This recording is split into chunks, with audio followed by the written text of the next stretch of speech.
nearly all the most interesting and exciting actions in story. Tulkinghorn's pursuit of her secret, her attempts to evade his snares, her boldness and courage in seeking out Captain Howdown's burial place and in pursuing herself by self-exile and what amounts to suicide, all this is considerably more interesting than anything that happened in Easter. So this Mr. Captain Howdown is also known as this Nemo, and who is a previous lover of Lady Dedlock. So this Captain Howdown, you remember, because this is a person who is a secret past of Lady Dedlock. Captain Howdown, remember the name Captain Howdown, and Captain Howdown is also the father of Easter Summerson. Okay, remember this thing. So despite the obvious importance of Easter Summerson, Lady Honoria Dedlock dominates Bleak House. She either initiates or becomes the object of nearly all the most interesting or exciting actions in the story. Tulkinghorn's pursuit of her secret, her attempts to evade his snares, her boldness and courage in seeking out Captain Howdown's burial place and in pursuing herself by self-exile, what amounts to suicide. All this is considerably more interesting than anything else happened in Easter Summerson. Then there's somewhat odd things experienced by some elders as a weakness in novel is that Lady Dedlock's domination of the book is not matched by her connection with the story's main theme. There is connection, but it is not a strong one. To press his biggest point theme home, Dickens should probably have made Lady Dedlock's misfortune the direct result of some aspect of the Jarndyce and Jarndyce court case, or in any event of some action or inaction of Chancery Court. Tulkinghorn is, of course, a Chancery Court lawyer, but he isn't restricted to that court, and corrupt or self-seeking lawyer are also likely to be found in one place as in another. It is a mere accident, the noticing of some papers that Tulkinghorn happens to spread on a table in the Dedlock's house, that commends Lady Dedlock's downfall. That initiating situation represent no meanness or malevolence on the part of either Tulkinghorn or Chancery. Nor does Lady Dedlock suffer because Jarndyce and Jarndyce has been a fiasco. Rich, secure, comfortable, she is in no way dependent on outcome of the suit, even though she does have a slight involvement in it. Lady Dedlock dominates the story but fails to dominate the theme. This is a clear example of artistic or literary disunity, and is perhaps the only serious instance of it in Bleak House. So one of the student was asking the fictitious aspect of this novel. So I think the Lady Dedlock's character, we can see it's a completely fictitious character, and that was while you read this paragraph again, you can actually find out. So I read this line again. This is clear. This is a clear example of artistic or literary disunity, and is perhaps the only serious instance of Bleak House, I mean, when we are developing the character, so that you can understand it. That's how it's very interesting. Dickens also chose not to give any intimate portrait of the lady. We see little or her inner life. The concrete detail of her memories, thoughts, feelings, moods, sensation are not presented. Such portraits barren of the concrete of detail is called externality of the characterization. Does it mean that Lady Dedlock remained for us unknown, unreal? So that's how we need to understand. Now I repeat these lines again. We see little of her inner life. The concrete detail of her memories, thoughts, feelings, moods, sensations are not presented. Some of her feelings we are able to understand, like while looking paper on the table, she got disturbed, and it was dizziness or uncomfortable feeling, and she couldn't stand in the room, and she immediately moves to her bedroom. So that's how, because of her this kind of sudden change in a mood and a physical appearance, Tulkinghorn is able to find out that something is connected with this paper. And then finally he gets into that, what is this in paper specifically, and then he tries to find out the past of lady. But nowhere we are able to understand that Lady Dedlock is speaking herself. She's expressing her feelings, or she's she's telling her feelings, the way we come to know Issa Summerson. Issa Summerson most often talks about her feeling, and but Lady Deadlock is I think she and that's why it is said that she's external character, you know. So we are not able to find out her memories, thoughts, feelings, moods, sensations.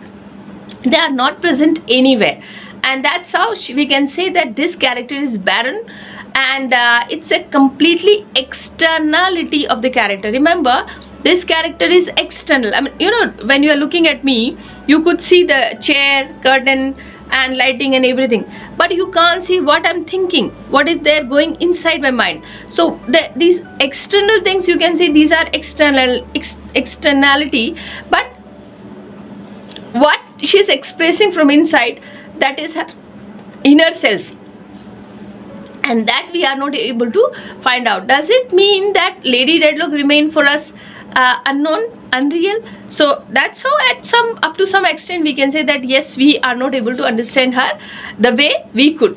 Character analysis. Issa Summerson. Issa Summerson is a significant character, and now let's come to them. In literature, as if in life, trouble and suffer tend to be emotionally powerful and to arouse our interest and compassion. To some extent, even when the sufferer is a far from admirable person or character, we do not show in any detail the inner suffering of Honoria Deadlock, but at least we know that her suffering exists. With Issa Summerson, even this source of interest is in the character is mostly lacking, except of her earliest year, when we see being raised by her rather unfeeling aunt. Miss Barbary is a sister of Lady Honoria, and Miss Barbary is so cruel and so inhuman that she actually destroyed personality of Issa Summerson. With Issa Summerson, except for her earliest year when she is being raised by her rather unfeeling aunt, Miss Barbary, and during a short period of dismay and self-doubt after the scaring of her face by smallpox, Issa has lived a life far from rich in the drama of troubles and sufferings. She dwells throughout most of the story in insecurity and discomfort, and looks forward to the happy marriage with her guardian. Then she acquires even better perspective when her husband turns out to be Alan Woodcourt, who seems to be both dashing and solid. But the difficulty is her experience when she is trying to keep the identity of her mother a secret is not intense and long-lasting. In literature, as life in troubles with suffering tend to be emotionally powerful and to arouse our interest and compassion. To some extent, even when the suffering is far from admirable person or character, we are not shown in any detail the inner sufferings of Honoria Deadlock, but at least we know that her suffering exists. With Issa Summerson, even this source of interest in the character is mostly lacking, except of her earliest years when she was being raised by her rather unfeeling aunt, Miss Barbary, and during the short. Now you remember, Miss Barbary is a sister of Lady Honoria, Masi जिसको बोलते हैं ना, aunt. And during a short period of dismay and self-doubt after the scaring of her face by smallpox, Issa has lived a life far from rich in the drama of the trouble and suffering. She dwells throughout most of the story in security and comfort, and looks forward to happy marriage with her guardian. Then she acquires even a better aspect when her husband turns out to be Alan Woodcourt, who seems to be both dashing and solid. But the difficulty Issa experiences when she's trying to keep the identity of her mother is a secret is not intense or long lasting. Issa is also, you know why this pain and suffering of Issa is not discussed, and Lady Honoria's pain and suffering is also not elaborately discussed, because by this time this is a Victorian time period, and women are not considered to be so powerful the way we are able to understand everything about Tuckinghorn, and the way all the male characters who are considered to be more powerful and more significant. So that's why we can say and that's why here comes the significance of feminism. Feminism gives us as a female, give us every it gives us a power. That's what. Unfailing goodness. So remember, these are the characteristics of Issa: uncomplicated and unfailing goodness. Issa is more of an ideal than a convincing character, one that might have been based on a real-life individual. Matters are made worse by the fact that much of the story is narrated by Ether. We have the nagging feeling that much of what she observes and reports is more complicated, hence more interesting than her uncomplicated perspective allows her to see. Most of the heroines or female principal or protagonists of Dickens' book are somewhat unsatisfying in this way. What may be virtuous in life becomes become faultiness in fiction. The ideal becomes the unreal. But is there more to the matter? It is possible that at least to some extent we disassociate Easter from all reference to real life and consciously or instinctively experience her as ideal, as Easter feminine, archetypal femininity, as Cinderella or good daughter or beloved bride a figure. If so, then we decide our limitations with regard to self-real women. We would affect us and not to be wholly a wasted literary portrait. So that's what I mean. She seems to be little unrealistic, and when we say a too good character in a real life, it becomes a too unrealistic in the fictional world. That's what we are trying to understand. Characteristic analysis of John Dias. John Dias is a significant character, major character, and let's understand. So Mr. John Dias is a stock character. That's what a stock character, that is one seen repeatedly in literary work down through the ages and immediately recognizable. Such a character is sometimes rich uncle, sometimes a magnanimous aristocrat, sometimes a reformed miser like Dickens, a Scrooge in A Christmas Carol, and his mainspring is always generosity and to despair the ability to assist and protect anyone less fortunate than himself. So these are the philanthropist and major characters. Mr. John Dias is a stock character that is one seen repeatedly in literary work. Stock or a type character can be quite interesting despite their familiarity. Shakespeare's big boast, a full fat man, flat staff, or one of the most fascinating character ever created through his perfect type of the stock character are known as Miles Glorious, the brigade soldiers and type already familiar to polygores in ancient Rome. Shakespeare, however, endows Flagstaff with great individuality, making man a round character, and that is highly developed stock character. Dickens make no such endowment as the Lady Dedlock, Tulkinghorn, Ada and Richard. In fact, virtually all of the characters in Bleak House, Mrs. John Dias is viewed as from outside only. He is also obscurely benevolent, or Tulkinghorn is obscurely malevolent. So remember, Mr. Leicester Mr. Leicester is a obscurely benevolent and Tulkinghorn is obscurely malevolent. What made him so kind and caring? Innate disposition, circumstances, sometimes that happened to him at one particular time. We never learn, in fact we learn considerably less about the individual and in correctness than we do what about E.C. Summerson. And since he is even more purely or at last more maturely good that Easter is, we find ourselves nagging by other question. And completely benevolent and John Dias, perhaps he is not quite flawless and completely godlike. He does once in great while make a slight mistake, and sometimes he becomes worried or upset. The wind is from the east. Do these tiny humanizing touches make him a credible character after all? And we do at some level precise and appreciate him as the archetypal godfather, godfather or a good father. And then Mr. Tulkinghorn. So here we are going to end the slide because it's only few things are left.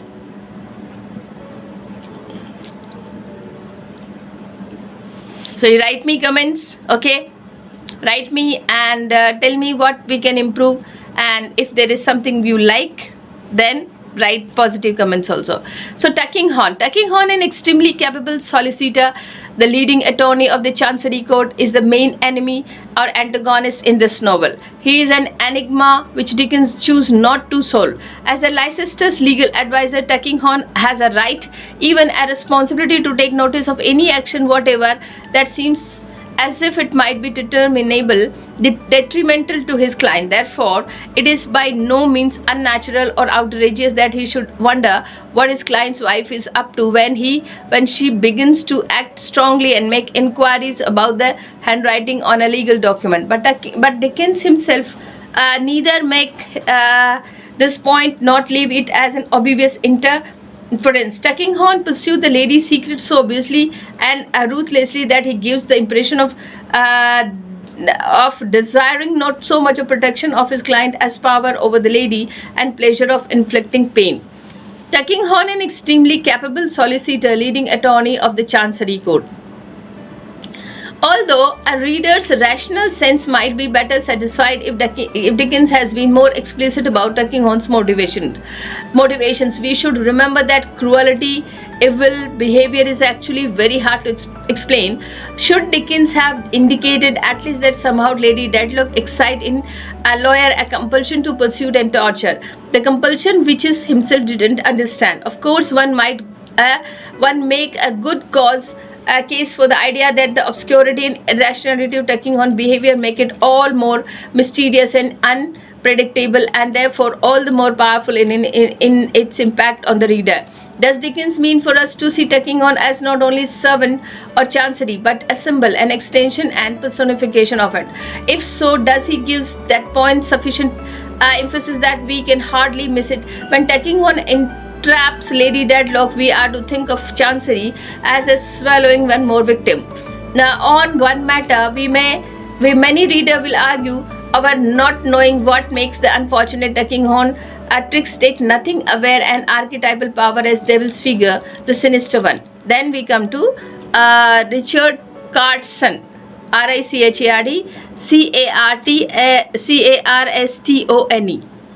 Carstone. Richard Carstone.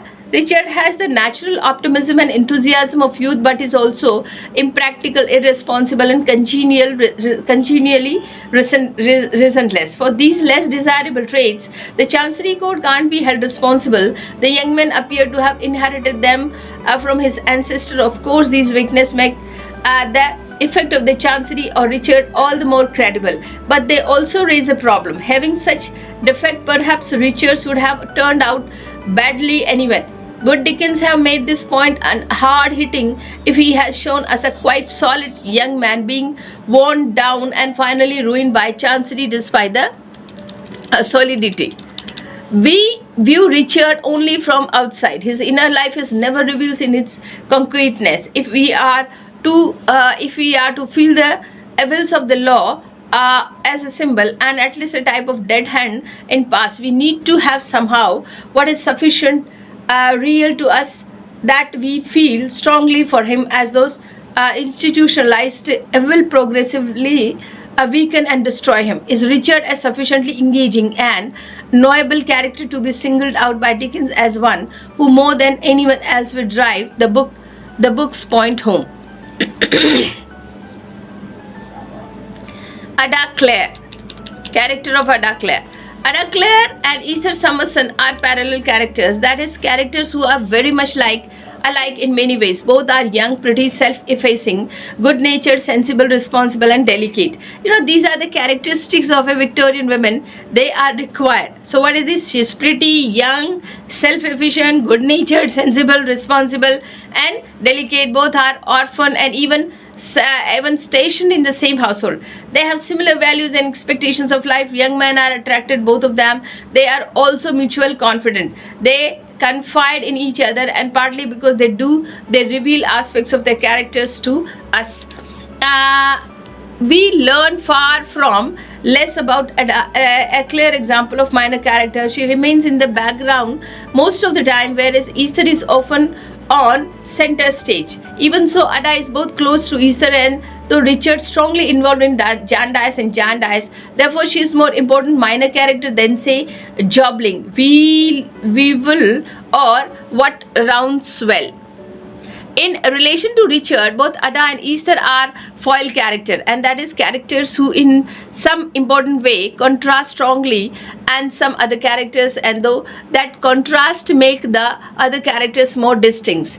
A mature, realistic, prudent and steadfast, Ada is all that Richard is not. In fact, Ada, again, like Esther, expression and represent normality and reality stands by which Dickens wants us to judge the character. The strong sense of reality and normality with Dickens endows both Ada and Esther give these young women an important function in the story and prevent them from being mere figureheads, pretty but essentially unless object of male desire and idolization. Dickens emphasized Ada's blonde, blue-eye beauty.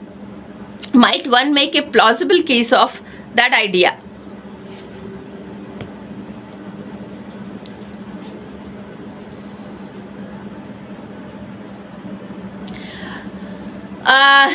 Idea that this emphasis, together with the fact that Ada remains perhaps somehow mysteriously and glamorously in the background, gives Ada even more than to Esther as something of power of archetypal or eternal feminine. Character analysis of Leicester Daglord. Not tightly tied in the books remained lines of the action, not tightly tied with the book's main lines of action and its main theme. Sir Leicester nevertheless become one of the more interesting character. Change tend to be interesting and Sir Leicester change. At least never later in the story we see aspects of the character that we not seen clearly visible earlier. But from the very beginning he seems more acknowledgeable and more complicated, if less idea or admirable than his wife, and somewhat more interesting than she or her daughter. So Leicester very the fakes, they are relatively harmless one, help make him, if satirical, also real. His eventual physical and spiritual suffering are far out of portion of his faults. Not tightly tied with the book's main lines of the action as in main themes, Sir Leicester nevertheless becomes one of the more interesting character. Change tend to be interesting and Sir Leicester change. At least later in the story we see aspects of his characters that had and not been clearly visible earlier. But from a very beginning he seems more knowledgeable and more complicated, if less ideal or admirable than his wife, and somewhat more interesting than she is and her daughter. Sir Leicester very defect, they are relatively harmless ones, help makes him is satirical also real. His eventual physical and spiritual suffering are far out of proportion to his faults. In the end, what seems to be an ideal and insulated aristocrat turns out to be far from spiritually ideal human being. He opens himself to a reality of continuing sorrow, bears his bereavement nobly, actively befriend George Rouncewell, and even more actively honor the memory of his dead wife. He becomes an even more poignant and haunting figure that he might otherwise have been, because we perceive him as inseparable from his estate and Chesney Wold. We see him that way become Dickens described the decline and now a new melancholy of that estate, with some of the most moving descriptive prose even penned in English literature. So this is what these are the characters we have discussed. Major characters are Lady Dedlock, Esther Summerson, Tulkinghorn, Sir Leicester. These are the major characters. The Tulkinghorn is a negative character. And he's a malevolent. And Mr. Leicester is a benevolent. So these are the opposite characteristics we could see. Richardson is a kind of confused youth and who need direction. So that's why he's depending on the outcome of Jarndyce and Jarndyce case, which is never going to happen. And then Esther Summerson and Ada Clare, they are synonymous and they are moreover similar kind of character. And Lady Dedlock, Lady Honoria is a major feminine character. and that's why we are never able to see her inner thoughts. External, she's almost external character, she's not inner character. And most of the stories told by Esther Summerson's what Esther is looking at the circumstances and situations and characters. So that's how we are able to analyze here. This is a very significant video. Go through it, listen it. I have, even if when I'm scrolling it, I'm stopping many times, so you can take a screenshot, read it again, listen it again, and do well in the exam. If you are able to see, I have made more than 11 videos on Bleak House right now. Almost every aspect I have covered. The summary from chapter 1 to 67 in 3 parts. Then the law aspect which is there, feminine aspect which is there, major character, minor character, and almost everything related to Bleak House we try to cover. If you find there are significant points which are missed, please write me in the comment. I'll try to prepare a lecture on that. And one more thing, when you find older questions, if you find old questions of MA English, Delhi University, just see what are the questions has come previously. On the basis of that, assume the probable questions and prepare your answer. All the best. You are a very hardworking students. You are keep positive, and you will do very well in the exam. Don't forget to subscribe the channel. Thank you.